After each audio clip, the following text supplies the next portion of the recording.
A very strong episode of season one of Star Trek, which was sort of parodied.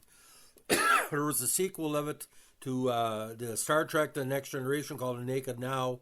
But The Naked Time, again, there was a lot of promo photos of the episode were distributed to the public to promote the series. And let me tell you something, this was a classic from second one. This is the fourth episode of the first season of Star Trek, written by John D.F. Black and directed by Mark Daniels. First aired on September 29, 1966. In this episode, a strange, intoxicating infection which lowers the crew's inhibitions spread throughout the Enterprise. As the madness continues, the entire ship is endangered. It was the first episode in which the audience saw the Vulcan nerve pinch. The nerve pinch was actually filmed first in The Enemy Within, but the latter was broadcast a week after The Naked Time. The story again has a sequel in the 87 episode of Star Trek The Next Generation, The Naked Now. Now in this one, the USS Enterprise, under the command of Captain Kirk, arrives at the dying planet Psi 2000. Their mission is to observe and document the planet's breakup and to retrieve a research team stationed on the planet. Mr. Spock and Lieutenant Joe Tomerla beam down and find the researchers' life support system shut down and a team frozen to death, one fully clothed in a shower, one seated at a control console as if nothing was wrong, and one who was strangled. Tourmaline removes his environmental suit glove to scratch his nose and comes in contact with a strange red liquid. The music and the presentation of this is quite outstanding. It sort of shows how a virus can spread quickly. The landing party is then beamed back to the ship and examined by Dr. McCoy. McCoy finds no medical issues with them and allows them to return to duty. Now, while having lunch, Tourmaline begins to act irrationally, expressing hostility towards other crew members and threatening Lieutenant Sulu and Riley with a knife before turning it on himself. His wound is not life-threatening, but in sickbay he dies after successful surgery, to McCoy's bewilderment. Now, both Sulu and Riley also begin to behave irrationally.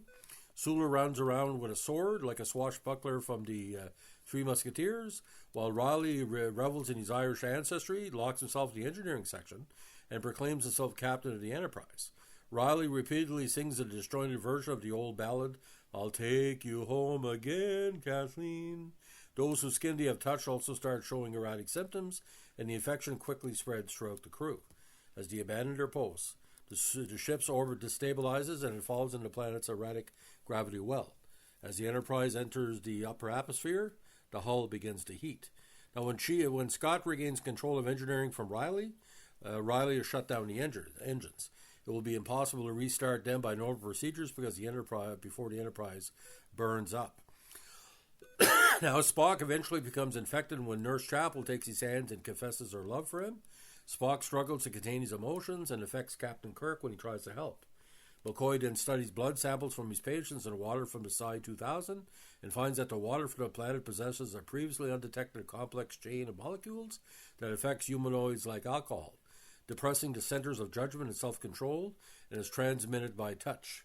He develops a serum to reverse the effects, administering the initial dose to the command crew to allow them to bring the ship back under control. Now, this is after Spock has basically a nervous breakdown and almost cries himself to death, while Captain Kirk basically says, he'd like to have a woman, especially the beautiful yeoman played by Grace Lee Whitty, but he's got the ship as a lover. Now, Kirk then orders Scott to make a full-power restart of the warp engines, a dangerous process that mixes matter and antimatter in a cold start to create a controlled implosion and drive the ship away from the planet.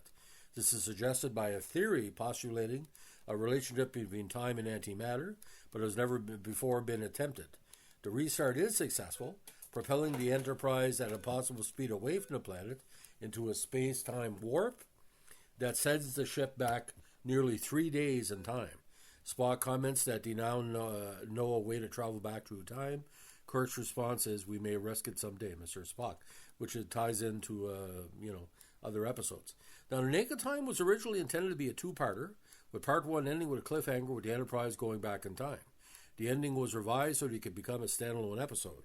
What had been a part two eventually became another standalone episode, Tomorrow's Yesterday, which is not as good. Now, when the script required Sulu to reveal that his deepest self, he sees himself as a swashbuckler, George Takei had to learn how to handle a fencing rapier in a hurry. When not needing it needed on the set, he would practice fencing. frequently lunging at passing members of the film crew and sometimes pinking them. A delegation eventually called on Gene Roddenberry and threatened that he would entire crew would quit if Sulu were ever given a sword again. Now, The Naked Time is the only episode of the original series, is what the rank of Lieutenant Junior Grade was showrunners refer to. The sleeve insignia of that rank in a single broken stripe, and Tourmalin is the only member of the Enterprise crew ever to be shown wearing it. Now, The Naked Time is also the only episode of the original series in which all three principal female characters, Uhura, Yeoman Rand, and Nurse Chapel, appear in the same episode. The events of these episodes are repeated in the Star Trek The Next Generation episode The Naked Now, where Riker refers to the incident as an in-universe historical event. It also mentioned the TNG Season 6 episode Relic. Now, the 2009 Star Trek film makes a reference to the scene where Sulu acts like a swashbuckler. When Kirk asks Sulu what type of combat training he has, and he replies, fencing. Now, footage from this episode appears in the 2014 film X-Men Days of Future Past. Now, a reference of this episode is made in the Hollywood Nights episode of Scooby-Doo and Guess Who, when guest star George Takei shows up bare-chested and wielding an epee. Now, in July 2010, the streaming service Netflix made all Star Trek episodes available, which would include this episode, and this is what he called the manipulated better release with more special effects. Now, Takei has repeatedly mentioned in interviews that it's his favorite episode and spends a chapter on it in his autobiography. Now, in 2012, the Christian Science Monitor ranked this the third best episode of original Star Trek.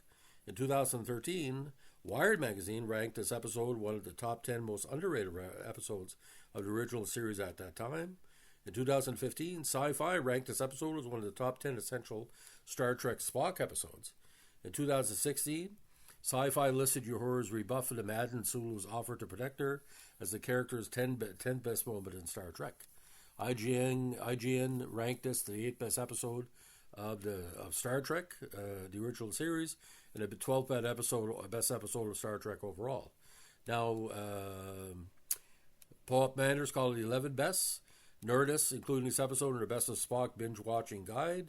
Screen Rant called it the 15th best overall, and Hollywood.com called it number 18. I would give it top 10 because there's a lot going on here. Uhura doesn't get drunk, but you can tell she's pissed off at Sulu.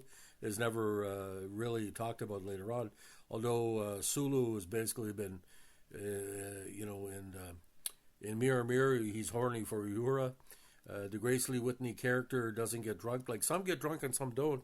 Most of them are the men, which tells a lot because other than Nurse Chapel, I didn't see many other women being what I call emotionally drunk. But a Spock nervous breakdown is pretty heavy, that scene. But back in the day, ladies and gentlemen, the one-shots where the photos from the episodes were used to promote the photo. I know my dad told me he saw an episode from the photo from The Naked Time about 3 months before Star Trek ever hit TV. So that's what a lot of people were anticipating, there was going to be an otherworldly style to it. So I give this 4.5 stars out of 5. Why it doesn't get 5 out of 5? Because not all the characters were fully formed by episode 4. And don't forget, we had 2 pilots, and we had basically Man Trap was the number 1 episode, but it was kind of later. But Uhura has a strong performance in this, and Sulu pretty well didn't have to do anything for the rest of the series because this was his episode. He had the best scenes and lines there. Go no farther.